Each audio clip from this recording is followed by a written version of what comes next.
Para pensar la evaluación, imaginaremos que esta es una línea de tiempo que establece un antes, un durante y un después. En cada una de estas fases, el docente y el estudiante llevan a cabo acciones que garantizan el pleno desarrollo del proceso evaluativo. En la fase del antes, las acciones del docente están encaminadas a definir las intencionalidades evaluativas, sus propósitos y la elección de un instrumento. En nuestro caso, esta fase ya la definimos y obtuvimos como resultado 10 ítems de diferentes tipologías construidos a partir de la metodología propuesta por el DCE. Estos pasos anteriores corresponden a lo que llamamos logística evaluativa, la cual consiste en planear cómo se llevará a cabo el proceso evaluativo. Esta planeación deberá incluir la definición de los medios, es decir, si será virtual o presencial, así como también los actores que estarán involucrados y los tiempos en los cuales se desarrollará. Si optamos por la virtualidad, será necesario determinar la aplicación o la herramienta digital en la cual nos apoyaremos. Si es presencial, los recursos necesarios, papel, impresiones, lápiz, etc. En ambos casos, lo importante será tener claro cómo se llevará a cabo.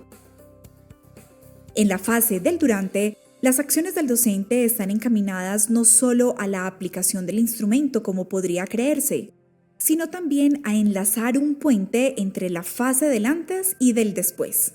Es decir, durante la evaluación hay acciones del docente que están relacionadas al antes y otras acciones que están encaminadas al después. Las acciones del durante que están relacionadas con el antes tienen que ver con la verificación de la logística evaluativa, días u horas antes de la evaluación. Para ello, recomendamos la creación de un checklist con los elementos que tendrán que cumplirse al momento de la aplicación: intenciones, medios, recursos y tiempo, de manera que puedan verificarse y evitar que cualquier detalle se escape.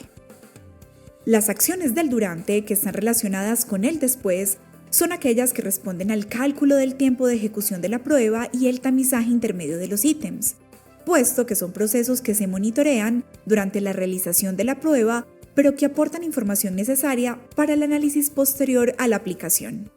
Este proceso del durante puede verse como la realización de una maratón.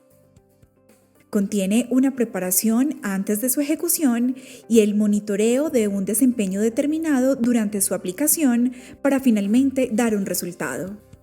Antes de toda maratón se define cuáles serán las categorías y los kilómetros que les corresponden a cada una, así como la ruta más adecuada para llevar a cabo el recorrido, es decir, la logística previa.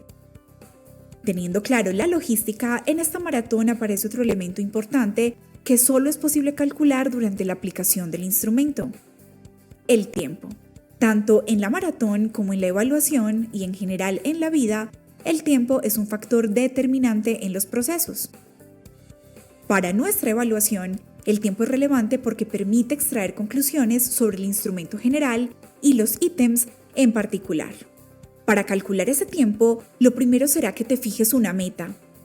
¿Cuánto deberá demorarse el estudiante en esta prueba? Y, posteriormente, haz el cálculo de lo que sucede en la realidad. La idea, al igual que con los corredores, es calcular cuánto demora cada estudiante en llegar a la meta. Para ello, debemos anotar el tiempo de la primera entrega y la última. De ser posible, anotar los tiempos en los que cada estudiante desarrolló la prueba. De esta manera, durante la aplicación de la evaluación, podremos determinar si el tiempo elegido para la presentación de esta corresponde con el tiempo que realmente necesitan los estudiantes para dar cuenta de un aprendizaje. ¿Pero esta variable de tiempo se da en todos los instrumentos? La respuesta es sí.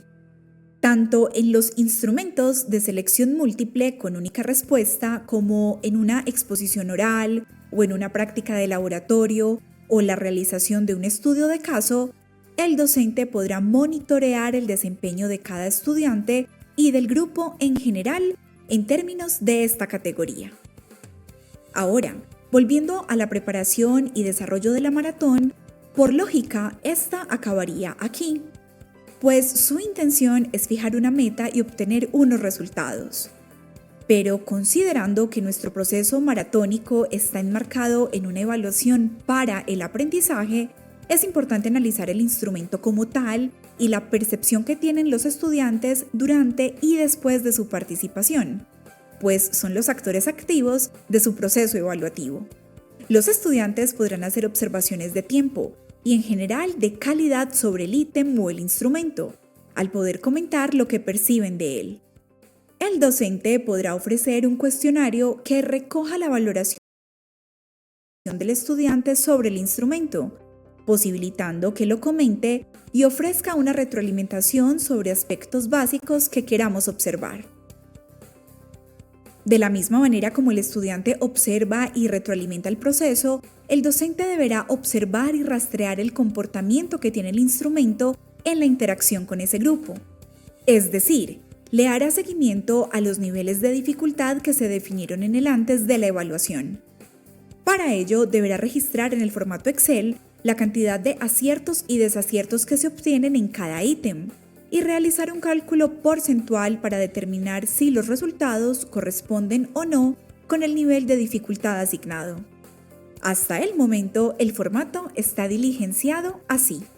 Ahora, el paso que se da durante la ejecución de la evaluación es el monitoreo de las respuestas obtenidas en cada ítem. Pero no basta con determinar cuántas respuestas buenas y malas obtuvieron los estudiantes. Lo importante será determinar cuántas respuestas obtuvo cada uno de los distractores en un solo ítem. La información comienza a discriminarse y ya no solo significa aciertos y desaciertos para cada estudiante. El análisis trasciende esto y determina cómo se comporta cada uno de los distractores discriminando el encuentro que tiene cada estudiante con el ítem. De esta información es importante analizar aquellos distractores que no tienen ninguna marcación o aquellos que, siendo la respuesta incorrecta, son elegidos por todos.